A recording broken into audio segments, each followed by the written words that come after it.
golfeurs, 10 golfeuses, bonsoir, Gentleman Tour avec vous aujourd'hui. Dans la vidéo de la semaine dernière, on a parlé comment choisir un putter. Cette semaine, on va parler de mid-range.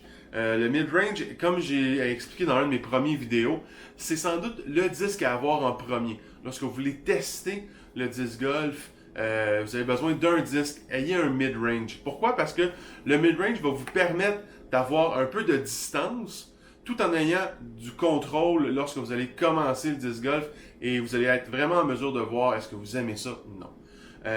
Dans le cas de choisir un mid-range, donc lorsque vous commencez à jouer, souvent vous allez voir que si vous utilisez un mid-range qui va être understable, ça va être plus facile pour vous. Donc c'est-à-dire understable, vous allez souvent voir un disque qui va avoir un turn, ici je vais vous montrer de près, qui va avoir un turn négatif. Exemple comme mon turn 6 ici, a un turn de -3. Ce que ça va faire, le turn de -3, c'est que le disque va avoir tendance à flipper vers la droite. Évidemment, si vous êtes droitier, vous lancez comme ça, lors du lancer. Donc, ce qui va permettre, si jamais vous lancez avec un angle, de revenir droit et de garder une forme et vraiment être plus straight. Pour un professionnel qui va avoir un très bon bras, souvent ces disques-là vont avoir tendance justement à peut-être plus de trop flipper de côté pour eux. Donc understable va vous permettre justement d'aller chercher le maximum de contrôle, de distance et de straight au départ. Je parlais la semaine dernière dans la vidéo sur les putters du bead. On retrouve aussi un peu des fois un bead sur certains mid-range. C'est dur à voir, mais le sling ici de Westside Disc a ce qu'on appelle un micro bead. C'est-à-dire vraiment un petit excroissance sur le rim qui peut justement nous permettre d'avoir un meilleur contrôle pour les gens qui aiment ça.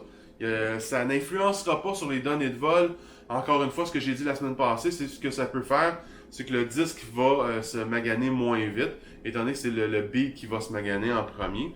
Parce qu'effectivement, les disques vont avoir tendance à l'usure à toujours être efficaces, mais peut-être changer un peu leur trajectoire, étant donné qu'ils vont avoir été usés sur les côtés, sur beaten. Surtout lorsqu'on parle de plastique de base, comme ici j'ai le plastique Origio de Westside Disc, qui est le plastique de base, c'est le plastique d'entrée de gamme chez Westside. Par contre, moi je trouve que pour un mid-range, ça va super bien.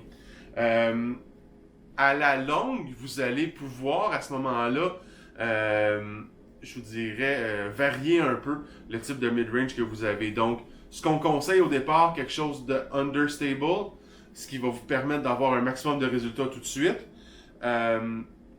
Plastique de base, vous pouvez y aller avec cela. Lorsque vous voulez tester le disc golf, dépensez pas peut-être trop cher, justement pour voir si vous avez ça ou non. Par contre, une fois que vous dites, oui, ça c'est vraiment pour moi, j'aime ça, ça vaut la peine d'investir juste un peu plus pour aller chercher un plastique qui va être plus durable. Exemple, le plastique VIP chez Westside.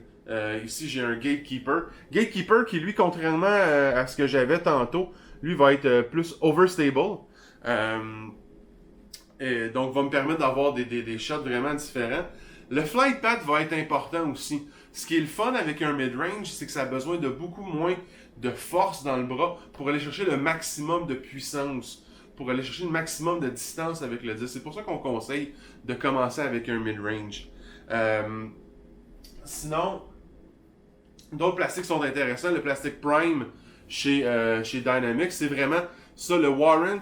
Honnêtement, si j'avais un disque à vous conseiller comme mid-range pour commencer, ce serait le Warrant de Dynamic Disc. Understable à souhait, speed de 5, glide de 5, turn de -2 et il n'y a pas de fade. Donc pour quelqu'un qui commence le disc golf, c'est vraiment un disque qui va être pratique pour vous. À cause du turn, il va flipper, il va s'en aller straight et vu qu'il n'y a pas de fade, il ne reviendra pas trop à gauche à la suite. À la fin, excusez-moi. Donc, il va vous permettre d'avoir des shots vraiment intéressantes au départ. Et là, ça va vous donner vraiment la piqûre. Moi, j'ai commencé, c'est un de mes premiers mid-range que j'ai eu. Quand j'ai eu ça, j'en ai acheté plusieurs. Donc, j'en ai toujours plusieurs en réserve. D'un coup, il y en a un qui devient trop magané. Donc, le Warrant de Dynamic peut être un excellent choix pour les gens qui débutent. Donc, on récapitule. Understable pour commencer. Ça va être plus facile pour vous. si vous voulez tester le disc golf, vous voulez pas vous endetter, allez-y avec un plastique de base.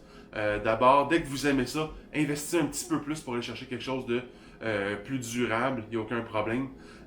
Une fois que vous allez être habitué avec des mid-range, ben là c'est le temps de varier un peu le type de mid-range que vous avez pour aller chercher quelque chose de plus stable ou plus même overstable pour être en mesure de faire les différentes shots et d'améliorer votre score. Donc vraiment très bon choix. Très bon choix de premier disque, le Warren, le mid-range en général pour bien commencer le disc golf. La semaine prochaine, on va vous parler sans doute du type de disque que les débutants doivent, à part le mid-range, mettre en prédilection, c'est-à-dire le fairway driver. Souvent, l'erreur que les débutants font, c'est de vouloir tout de suite aller avec un driver là, qui a beaucoup de puissance, un 13, un 14 de vitesse, et malheureusement, c'est là qu'ils vont se décourager. Donc la semaine prochaine, on parle de la solution pour les débutants, un fairway driver. On se revoit la